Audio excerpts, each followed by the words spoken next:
Welcome to LinkedUp, Breaking Boundaries in Education, a podcast that focuses on what is happening in education today, connecting everyone to the movers and shakers that are breaking boundaries in the education arena. Well, welcome everyone. We always talk about those silver linings of COVID, and I think that mental well-being, wellness is definitely part of those. I mean, I remember taking, pre-pandemic, or even like when I was teaching so long ago, I remember taking some days where I just needed a break, but I kind of didn't want to talk about it, kind of kept it to myself, but I feel like now we feel entitled to those days, that we know that we are deserving of them. Sometimes we don't put it at the top of the priority list like we should, but it's not down here anymore. I think it might be up here. I think we're getting there. But do you feel the same, Jerri? Yes, and I'm glad that people can now talk about it. Yeah. Like you said, I remember that too, just telling myself I need a mental health, lay on the couch and watch Lucy reruns day. Oh, yes. Laugh out loud stuff. Yes, yeah. And just not really think about things, right? But I wouldn't ever tell anyone that because, of the stigma of what's wrong with you? Suck it up. You can do this. Get in there. Yes. Yeah. And I think COVID really has opened that aperture for us to see that people are hurting and it's okay to ask for a mental health day or a day off. And more importantly, it's important to ask for help. Yeah. So, yes. Well, our guest today has been doing this for years, but I think has I think people are seeing the light now with the work that she's been doing. But Alisha's been doing this for a while. I'm excited to have her today. I'm so excited to be here. Oh, and we met you in New York City. You were our keynote speaker for our Diversity, Equity, and Inclusion Summit, and you really captivated the room. I felt like you moved people forward. You could have heard a pin drop in the room at times. At times there was laughter in the room. I always think a good speaker captures all emotions, a little tear, a little laugh, a little silence, and you certainly did all that. And so we're so happy to have you here today to talk to us about wellness and a word that you use a lot, mattering. Yes. Yeah. Well, thank you so much for that, Jerri and Jamie, for the invitation to that event, which was so incredible with leaders in the room and really just opening up the space and creating the space to have those brave conversations. It's just little by little, right? Like we might not see the huge impact that we have in our hearts and minds to have in those moments, but those little small moments are those impactful experiences that change people, that shift people, that transform them. And then the work kind of ripples out from there. So I felt that in that day. So it was a wonderful day to be with you all. Yes. Yeah. We could feel it too. We definitely felt it too. What is this mattering that you speak of? Yeah. So, when I think about the work that we did around diversity, equity, and inclusion, when we had that call, that prep call, you talked about, this belonging piece, the DEI-B that was added to the conversation.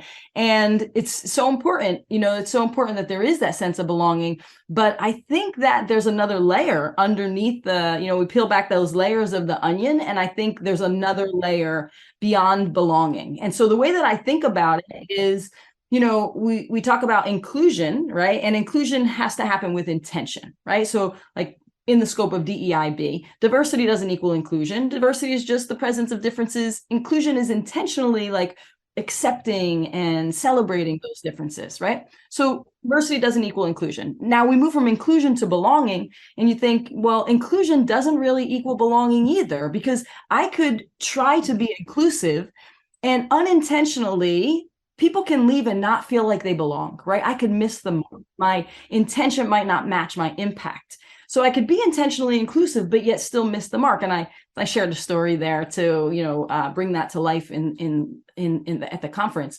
But then we go, belonging if that's this sense that I fit, I belong, like this sense of fitting and belonging and connection, I could fit and belong, but I might not feel like I matter. Oh my gosh. Yeah. So belonging doesn't equal mattering. And oftentimes it gets put together, like just how we put like DEIB together. It's just like all this thing together, but they are actually very different, unique. And when it comes to mattering, mattering is unique against all others, like self-esteem. That's not mattering, right? Belonging is not mattering. That's about connection. Belonging is about significance. Am I cared for? Will people miss me if I'm not here? So it goes way beyond belonging. And mattering is aligned with all indicators of our mental health and well-being. In fact, if we think about our experience of mattering, I think almost every single human being I have either been on the therapeutic journey with as a therapist or as a teacher, it all came down to this. Like, do I matter? Does this work even matter? And I think a lot of teachers are asking that question right now. A lot of people in the workplace are asking, does this even matter? And so there's this sense of like, does it matter? Does the work matter? Do I matter? And then like, am I valued, but can I offer value here? What value am I contributing? And so in that sense, like mattering is this double-edged sword, because they're also mattering and not mattering are not the same or opposite, polar opposites on the same continuum. Like if you matter, you know it, right? Like you're like, oh yeah, I matter here, like a high level of mattering.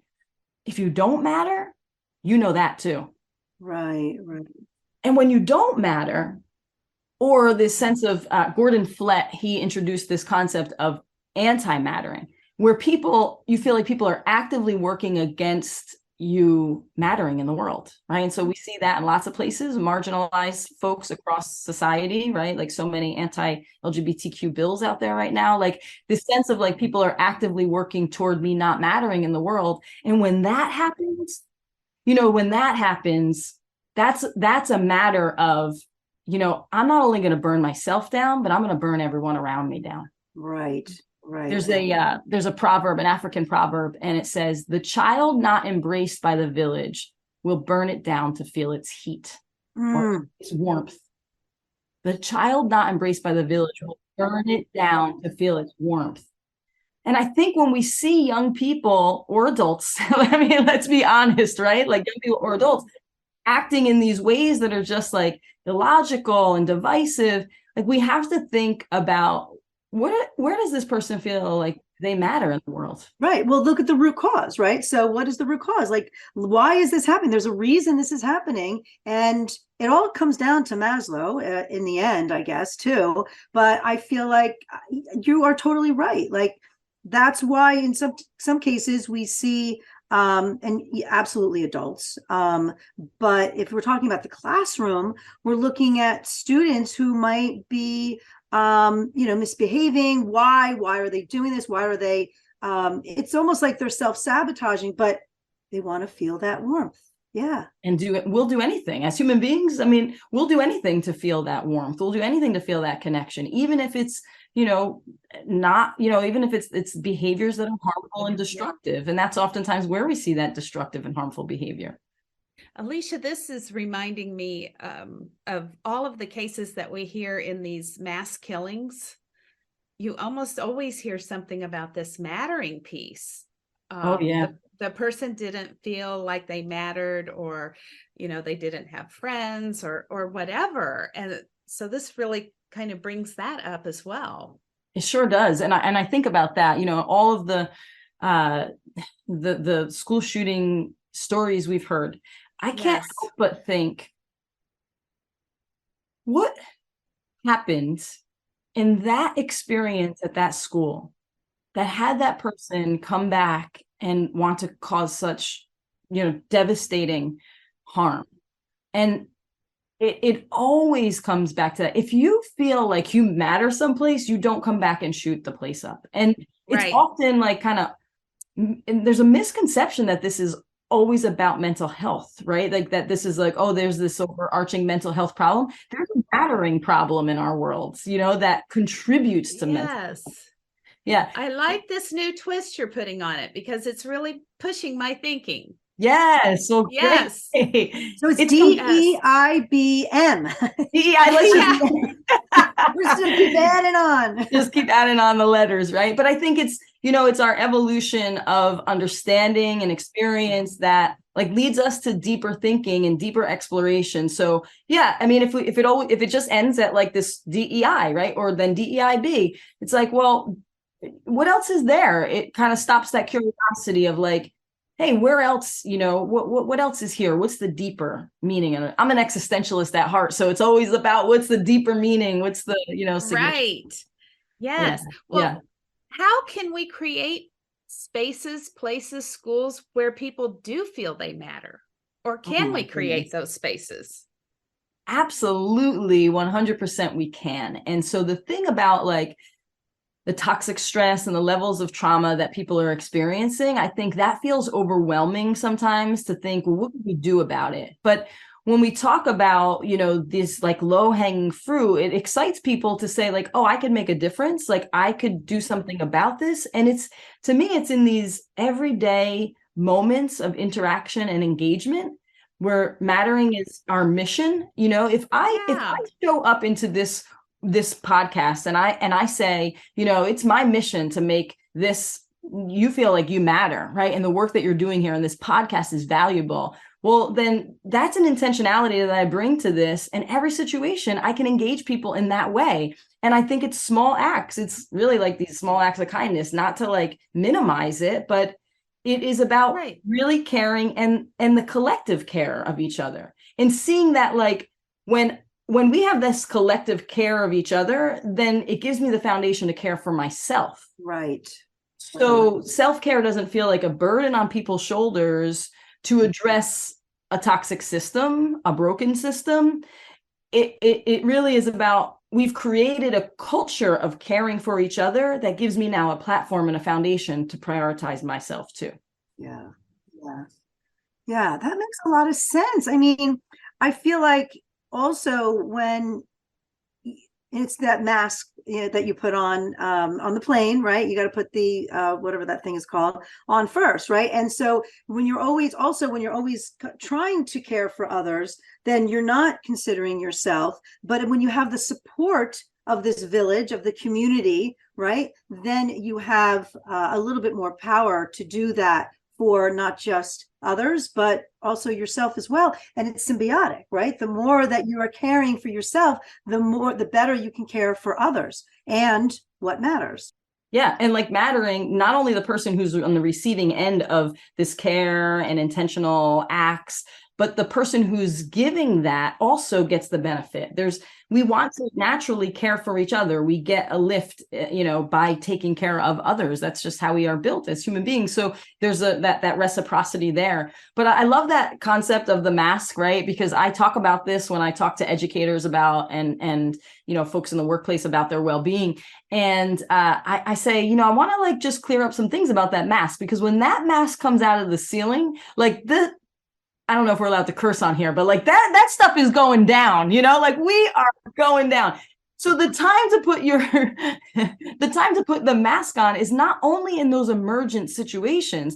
The time to put the mask on is every single day, so that we have like built this well of well-being. We don't have to just put it on in the extreme cases, because it's like if you ever have been through a hard time and someone tells you like, oh, just breathe, like not now, like not right now, don't tell me that now. So building that well of practices that is almost in memory, like, oh, now I can just, it's in my pocket, I could just grab that tool and I know how to use it already. And that part of that toolkit. Yeah. So just like the breathing too, because a lot of times we do, we'll try to do breathing exercises, we'll try to do meditation, but it's not meant to do it in that singular moment. It's meant to take that as a strategy that you can use in the real world, right? It's not like it's isolated thing. You're doing it in isolation, but you need to build those skills, right, to be able to use them when you need them. So I guess that's part of that concept there. So you always are, you're building, you're growing. You talk about the LGBTQ community, And I can't think of a group that has been more targeted to not matter than our transgender students. And I wonder, what can educators do in school to help them know that they do matter, even when there's legislation out there to say that they don't? Yeah. Thank you for bringing this conversation to light. And, in our culture, our queer BIPOC trans folks are the most targeted, right? So like that additional multiple marginal identities is where we see the most vulnerability and the most targeted violence towards. And when we think about in schools, what we can do is really, I don't want anyone to think that they have to be perfect, right? But letting kids know, like our trans kids, especially, like letting them know that, hey, this is a transition for me too, right? And like, so you might make a mistake. What I want educators to hear is that it goes a longer way to let kids know you see them and that you're trying than to fear taking that step towards acceptance and inclusion because you think you're going to mess up, right? So it's like, yeah, so this kiddo is using different pronouns now. You're going to screw up, but don't let that stand in the way of you showing up, celebrating and honoring their identity, even if you don't understand, right? Even if you don't understand. And so I always let educators know it's okay to mess up. And it's okay to like use the wrong pronoun and just say, oh, you know what? I messed up that time and I'm working on it. And like, as a therapist, like working with kiddos who are transgender, they'll say like, yeah, my teacher, might mess up once in a while, but I know they care about me. Right. And so like, Right. Yes. Yeah, I think like not worrying about getting it perfect, but doing your own work too, like not relying on the kiddos themselves to have to educate you on their identities, and also saying like, you know what, I'm not so sure. I'm gonna learn more, and I'm gonna get back to you, or just letting them know that you're in it with them. I think that is so huge. But then beyond that, like advocating. And I've heard, unfortunately, lots of stories where new teachers, especially younger teachers, who are really advocating for their trans students. And then unfortunately, despite our mandates and despite our inclusive curriculums, they're being told to take down bulletin boards with Right. trans identities on the bulletin boards. And so the educators feel torn too, that I want to support young kids, I want to support my students, and I'm also getting pressure in some spaces when I do that to not, so it's conflicting for educators. But here's the thing. We know that using pronouns and creating inclusive spaces decreases suicides. That's low-hanging fruit. Every single one of us can use pronouns that children share with us and can create more inclusive classrooms. And if that decreases suicide, well, we better make sure that we're doing those two things. Yes, absolutely. Jerri, your daughter, who's a guidance counselor, had a statistic that we've shared before. I think it was something, I don't know, if even just one single person was there as an ally in support, what was the percentage of it was amazing. Suicides that go down. Right. Of that. Right. It was like 70% or something. It was really high. What a difference you can make. What a difference in simple, right? I know. And that's something I don't do. And I don't know why. I just haven't done it. I need to use my pronouns. That's something, I think it's simple. It's very simple to do, but showing that I'm with you, I'm supporting you, working as an ally, that's something that I should do. And I haven't. But I think what you all are also saying, Alisha, is fear is dangerous. Fear can be very, very dangerous. It's dangerous, obviously, for your own growth mindset, but it's also very, very dangerous for the person who may be misinterpreting. your fear, right? Your fear, it could be genuine. It could mean that, you just don't know and you don't know how to respond or react. But it could also, in many cases, as we know with some of this legislation, is, well, that's not like me. So I don't understand that. That's not normal. That's not, so we're gonna nix that. But yeah, I mean, that fear can be really hard, for sure. I have a personal story. It just feels like it's a spot to share it about, this intersection of mattering and fear in the same vein. So, I feel like I had an unfair advantage in life in the sense that I had two parents that loved each other. They were high school sweethearts and they loved me and my sisters. I'm the youngest of three. So, they probably loved me a little bit more because I was the baby. The baby. Just kidding. So, I feel like I have an unfair advantage in the sense that my whole life I felt really cared about. I felt like I really mattered. I really mattered to my family that followed me into school. I have relationships with my teachers from 3rd grade, from 8th grade. I still get to see and take to lunch every once in a while. I mattered at school. I mattered in so many places and felt that my whole life. And I feel that that is an unfair advantage because when you don't have that, right? When you don't have that support of family or where you're in a school where you feel like you're just a number or something like that, right? And so, when we think about mattering also changes over our lifetime, right? Depending on where we are, we could matter at school, but not matter at home, right? So when we think about our LGBTQ kids, like they could be supported at school as the number one place where they feel supported and seen and mattered. And then at home, it could be a totally different experience, right? And so for me, like I said, I feel like I had this unfair advantage. I mattered in my whole life, I felt. And then when I came out, I was like 18 or 19 years old when I came out. And I had said to myself, I will come out. At the time, if my mother asks me, I'll tell her the truth. That was kind of my thing. Like, I'll be authentic if she asks. So this was high school. I was 19. I was in college. Yes, I was in college. And so friends of mine had like rainbow stickers on the back of their car. So my mother, she was like super curious and, very witty. And so she said, so why are all your friends gay?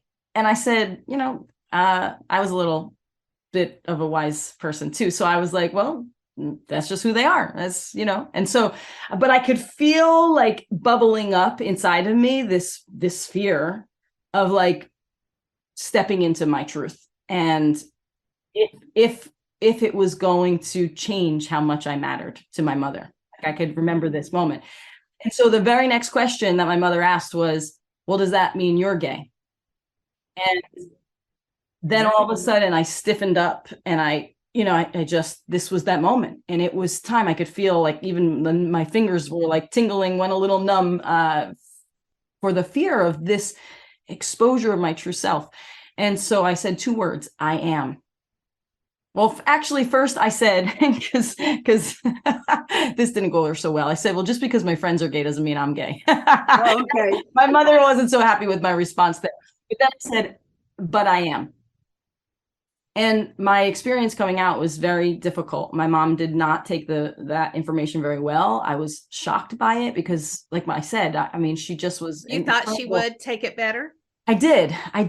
And what was coincidentally happening for her was that she had recently been diagnosed with cancer. And so my mother's fear really stood in the way of her being able to show up for me in that moment, because what I realized later was that it was her fear that she might not be in the world with me, in a world where in the 90s, right, HIV at the height, like all these things, I was going to be in this world alone as a gay person. Right. And so I think she was so fearful of that it was destructive and it was hurtful and it was harmful, despite a life of mattering to my mother. And in that instant, all of a sudden, my mattering went out the window. And I thought, because of this one thing, all of a sudden, I don't matter anymore. My mother can't see me anymore. And it was, I don't think that I ever had the capacity to do harm to myself in the lens of suicide. But I remember after coming out, I was driving my car around for hours, and I parked under a tree, and I just wished that the tree would have fallen on top of the car. I just wished to not be alive anymore. That was the only time in my life that I felt that way. Fortunately, no trees were just randomly popping out of the earth that day, and so I lived to see it through. But what changed mattering for me again was that as my mother was dying, she died a few years later. As my mother was dying, roles change. If you've ever experienced the death of a loved one, your roles change. And so my older sister quit her job, and she took care of my mother full time as her caregiver. My dad worked. My middle sister, she would come over and do the housework and clean and cook. And then I would come home. Remember, I was the baby. I would come home at 4:00 after my first year of teaching, and I would lay in bed with my mother, and I would rub lotion on her feet. We would watch Oprah, and her skin was peeling from the chemo, and I would rub the lotion on her. And just a few weeks before she died, before she went into the hospital, she whispered to me, and she said, she didn't have a lot of energy, but she said, don't tell your sisters, but you're the only one I want to lay here with me. And so in an instant, my mattering was reinforced. The story could be so different if that moment didn't happen where she left this earth, and there was this thing that I shared with her that was like the one time in our relationship where we were like kind of torn between each other, and then that statement, and it was like changed everything so much to her. I mattered to her, and so I think it's so important, the influence that an adult, an educator can have in any young kid's life, right? But specifically talking about our LGBTQ youth. So just let them know that they matter, their life matters, and that's one part of their identity, which is a huge part of your identity when you are a part of the LGBTQ community. But there's so many other things. They are not those statistics of suicide. They are filled with joy and potential. My mother could have never imagined the influence I would have on the world as a gay person when I came out to her in the 90s. Right. So for educators and parents, whoever's listening to this podcast, I'm sure you have more than one role in your life, right? Is to know that people are more than these one singular parts of their identities, and they are filled with potential and possibility. And in many ways, those things are where their resilience builds and their strengths build, and they get to contribute to the world. There's nobody I know in the world that is of influence that is not influencing from a space that originated in pain. There is not one influential person that I know in the world that has not used pain or tragedy or challenges and obstacles to be the catalyst for their influence in the world. So it's so true. Gosh, and you know what? Just like Jerri said, a great speaker is bringing out all emotions. We laughed. I'm crying now. I mean, yes. Alisha, come on. My makeup. I mean, you asked me to bring my full self to the table. That's what you get. That's right. Oh my gosh, seriously. I mean, it really, it's really simple. I guess it's really just so simple. People matter, and when you do even small things, they can be an avalanche to small negative things to take away someone's feeling that they matter. It can be a terrible, terrible avalanche, and the problem is that some people don't care. Some people don't realize they're doing it. But I think the importance is to make everyone aware, make sure that everyone understands that mattering matters. What is it? I know you've started a new initiative, and I want you to explain it a little bit, because I think it helps to bring about this importance of not only wellness, but also mattering for oneself, others mattering as well. What are you doing? What is this initiative? Yeah, so the initiative that you're talking about is the wellness community. And so what happened during the pandemic is I had stepped out of my traditional role in education around 2018, and then shortly after, this pandemic hits, right? And so I was consulting with schools and doing work around SEL. And then when the pandemic hit, I am a licensed therapist, and I've also done over 2 decades of work in the DEIB M space. And so schools started to ask really about that mental health component, where before the pandemic, people were asking like, well, why do we need to do this? Why do we need to address mental health? Why do we need to address SEL? And then after the pandemic, people were like, how do I do it? Just give me the magic wand. But one of the things beyond, the diversity stuff and the equity stuff and the mental health, like, or the SEL, was administrators, superintendents, supervisors, curriculum directors. They were asking for, our staff is hurting. Our staff is not well.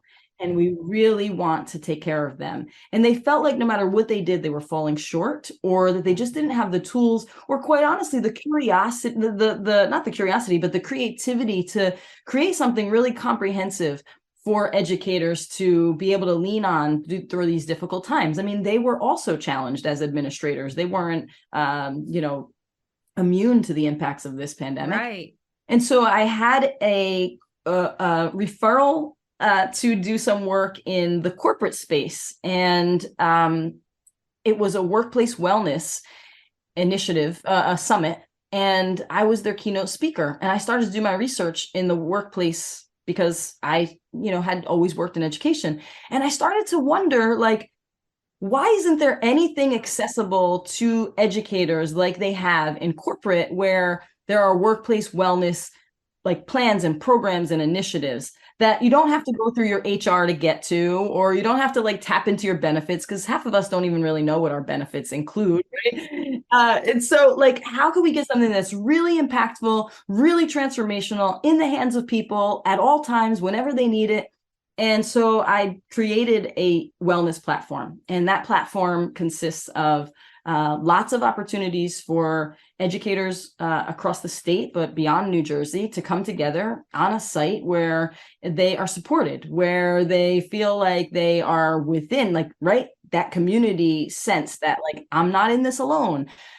So there's a couple different key components to this community. One is every Monday I drop a 20-minute wellness session, a topic for them to watch on replay, and they can access it whenever they want to.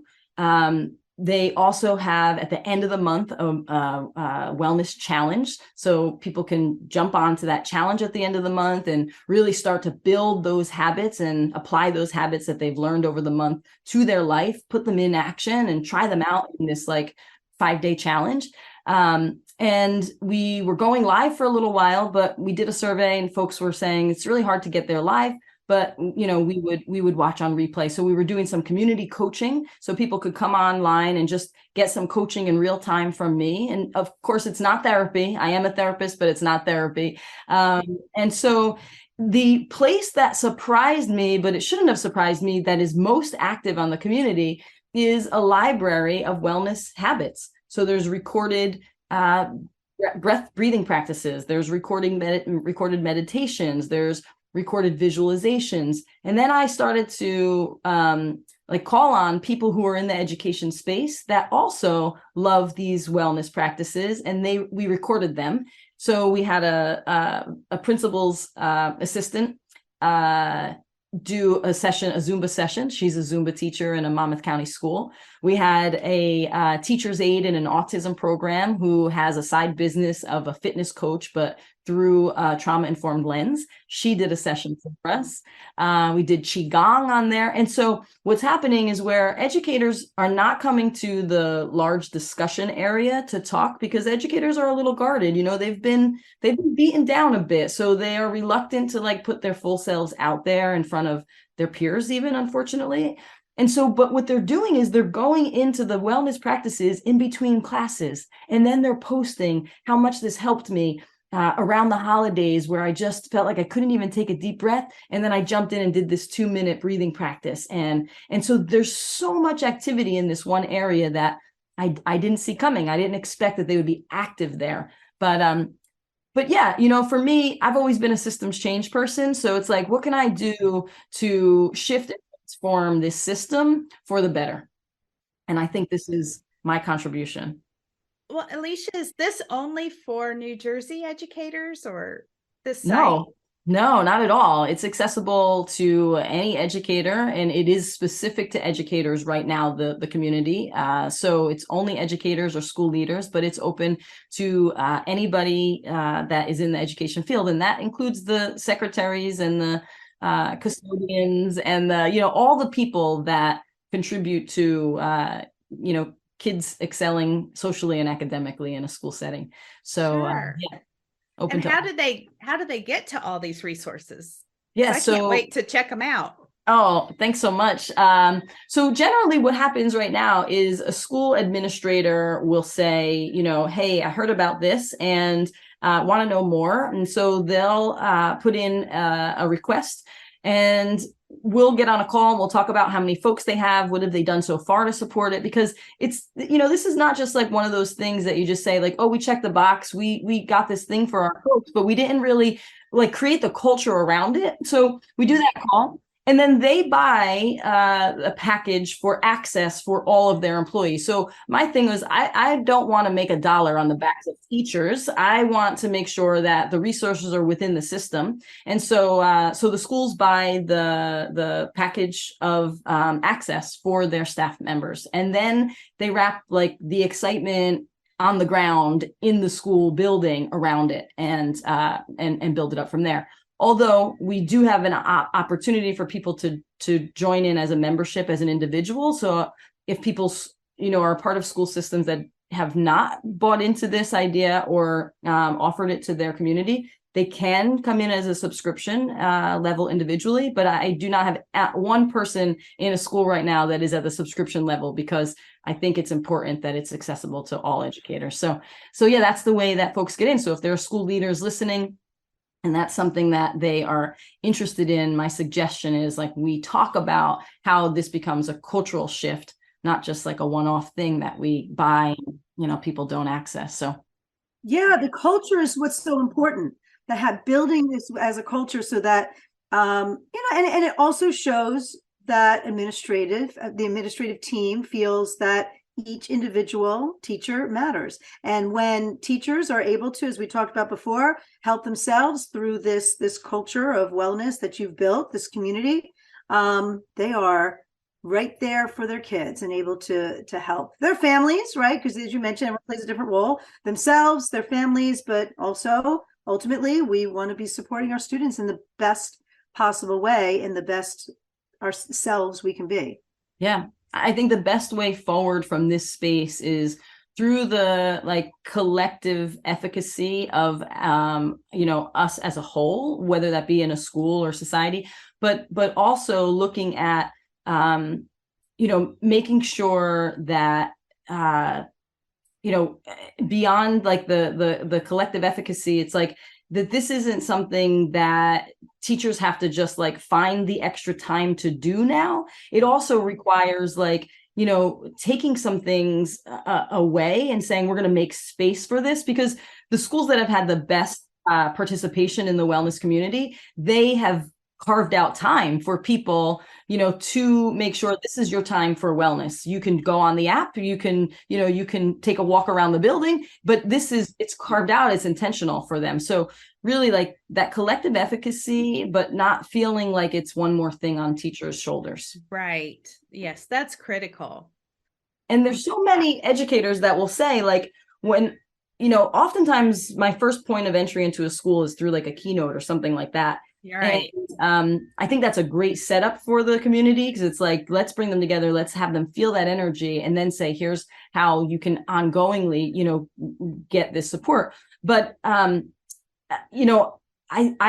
don't think that those one-off keynotes, or as much as they are wonderful in the moment and people leave feeling really impactful, a month or two or three later, that feeling's gone. And then what happens, right? And so people know that those one-offs are just kind of, like the things that we do in education. We're like, oh, here's a wellness day. And I know that that's just some people trying. They're just trying everything they can. But it has to go beyond a one-day workshop, right? Where, it's gone in. And so many people will say, like you said, it doesn't just impact me at work. When I go home after a long day of work, my kids get the worst part of me and they feel guilty about that. And so how do we like help people not only develop their professional development, but I think our only way through this beyond self-efficacy is that personal development for people.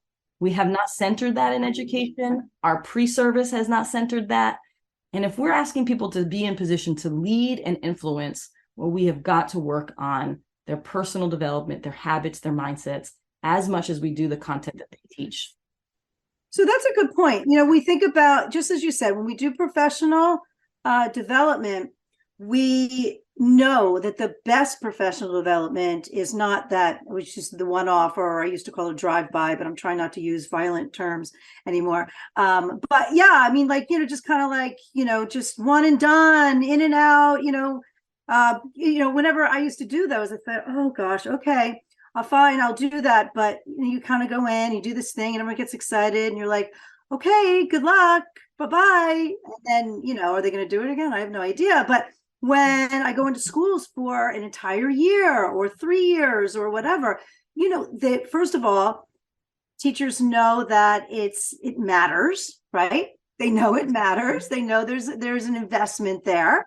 And they care to grow in that way. And I like, now you're calling this personal development, right? It's the same idea. So if the school is going to invest in this, they are saying, you matter. And so we're investing in you. So it's on, it's something that is not that one and done. It's ongoing. Yeah, that's right. It moves from feeling like this wellness day is a platitude, right? Like just something that I'm going to say to you as like, I know it's important, but I'm not going to invest too much in it. But by the schools purchasing the package for employers and employees to have access, they are saying, I'm putting the investment behind it too. I'm putting resources behind it. I'm making time for this to be important to you. And that translates to, okay, you see that we need beyond, a wellness day or a workshop, that we need something more. And so I feel strongly, in fact, of all the things that I offer, I have narrowed down the scope to say, these are the things that'll make the biggest impact. And these are the things that I'm offering. And it is all centered around the well-being of the adults that are taking care of kids in our schools. Yes. So critical. And I think post-pandemic, it's been even harder for our teachers and our staff to continue taking care of the kids and taking care of themselves. So this is quite an offering that you're giving to schools. And I love that you build a community around it, because people can feel connected. And you have different components to it so that people can engage in the portions that you offer in here where they feel most comfortable. So you have lots of different opportunities in there, different styles of learning there. So that's, And I think the next iteration of this for me is looking at, okay, I'm always looking at what makes the bigger impact from here. Now, how do we take it to the next level? Is, in academics, we believe in a coaching model. A lot of us believe in a coaching model around academics.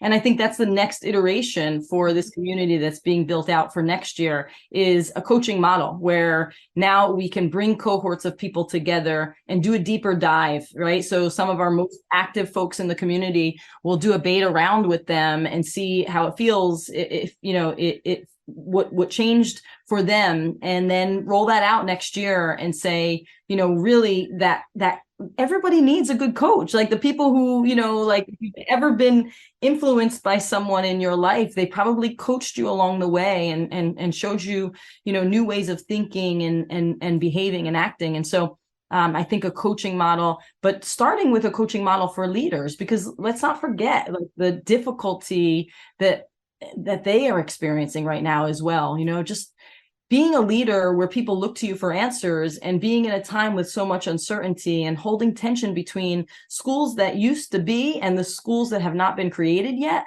And, not necessarily having a playbook for that. And so I think I think school leaders are in a really difficult place as well. My wife is a school leader, and I know the difficulties that she comes home with. So a coaching model that helps support leadership as well through this. Sure. And I also think that anytime you have a coach, it brings along the accountability, because Sure. I never want to let the coach down. So I really dig in deeper and am more accountable to myself and my coach, and it makes a difference. Absolutely. We're all better in a network and a community. So it definitely helps. And part of your community, part of your circle is Jerri, our friends from Conscious Kids, right? So Rodney and Michael. Yes. So I've learned about them Oh. through you and you through them. And so because you started teaching together, right? You and Rodney did? Yeah, so Rodney was a youth development specialist at our school-based youth services program in Asbury, and I was a teacher at the time, or maybe I was a counselor. I'm not sure at which point we connected with each other, but we started to connect with each other, and we actually started to meet with each other in secret, because we were not allowed to do this work in schools. We were told, no, you can't talk about trauma. No, you can't do yoga. No, you can't do meditation. And we're talking about like over a decade ago, right? So this, like when you said I've been doing this for a long time, people might see the emergence of these things currently and recently, but that is 10 years of knocking on this door saying there's another way to do this. And so finally, like silver lining of the pandemic was this openness to, wow, there's got to be a different way. So yeah, Rodney and I would meet in private, secret kind of these meetings to say like, okay, how could we do this? How could we, just thinking.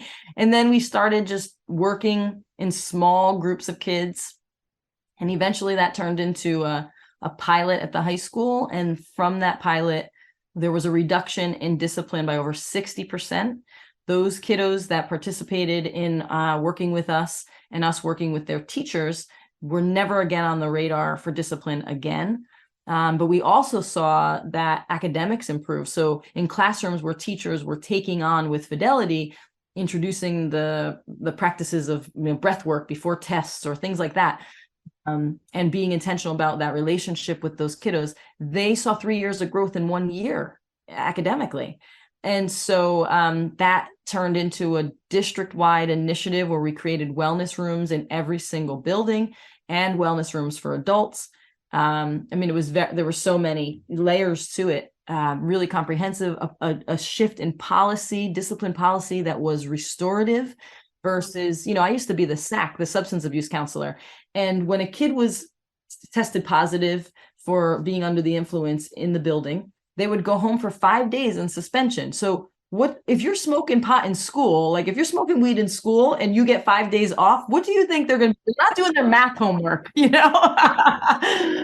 So our policy, we shifted to a restorative policy where those students and any other infractions, there still was a consequence. What often people misconstrue here is that, oh, these kids have been through such hard things and now all of a sudden there's no consequences for anything they do. No, there are consequences, but the consequences aren't punitive in the sense that we keep isolating kids or we keep marginalizing kids. So what we did was we did like an positive discipline approach. The students had in-school suspension, and in that in-school suspension, Rodney would push in and he would run a group and do yoga and breath work with them. Teachers would push into that in-school suspension and give them academic supports because, kids are out of school 5 days. Now they're missing academics. They fall further behind. So we wrapped those supports around those kiddos, and that really transformed so many things as far as discipline and academics and even school attendance and graduation rates. And it was a combination of many things that were with that intention to address the mattering. Ultimately, we weren't calling it mattering then. Yeah, that's what I was going to say. It all comes back to the mattering, because when you kick them out of school, you say, you don't matter to this school. We're better off without you. But that's right. When you bring them in and teach them some skills and spend some time with them, they matter. That's right. Yeah, that's right. So we got to learn a little bit more about restorative practices from another friend of yours, Ashanti Jones, was on a podcast not long ago. So, and she was also at our DEIB summit in New York. But I actually found her because I was watching some of your there were some webinars that you were doing during the pandemic, and I was watching one, and she was on it as well. And that's how I heard from her. So, I mean, you've really connected us in so many different ways to so many different people. I mean, really, and I think that's obviously your gift. So, I'm happy that we can share your gift through our podcast even further. So, Alisha, thank you so much. Yeah. Now, where can people find your community? Is there a website? Is there an email address? Yeah, so my website is my full name. So www.alishadelerenzo.com, ALISHADELORENZO.com. And on the website, on the front page of the website, it'll say, be here, be you, belong, be well. And then it'll say, join our community. And so that link right there will get people into the questionnaire about what they're looking for in the community, and will initiate the call for us to discuss their goals and get them access for their employees. Nice. Oh, that's terrific. Well, thank you so much for being on the podcast today. And it was a pleasure to see you again. And Jamie, we were talking right before the show about how much you and I enjoy watching her social media. Yeah. Your social media is fantastic. We're trying to get to your level. So we are. Check Alisha out on my goodness. Well, it's not me. Thankfully I have the support, and knew that I needed support in that area. So I have wonderful folks on my team, Current Media Company, who I know you connected with, Ty, who is phenomenal, and it keeps me looking good. Yes. So and getting the word out. I want to thank both of you for, highlighting the conversations that need to be had, and, creating the brave spaces for people to explore topics that we sometimes shy away from. And so I really appreciate you both for the work that you're doing and the intentionality behind, moving the needle on some of these big conversations that ultimately impact people's sense of mattering in the world. And if each one of us does our part, we eventually, I hope, will find ourselves in a very different place where people feel seen and heard and valued and like they matter. So thank you for all the work that you're doing, and for the invitation to be able to join you in that journey. Wonderful. Thank you. Thank you so much. And people like you make it easy for us. So yes, it's a good thing. It's a very good thing. Thank you for listening. And if you would like to stay linked up, be sure to follow us on Apple and Spotify, and subscribe to us on YouTube.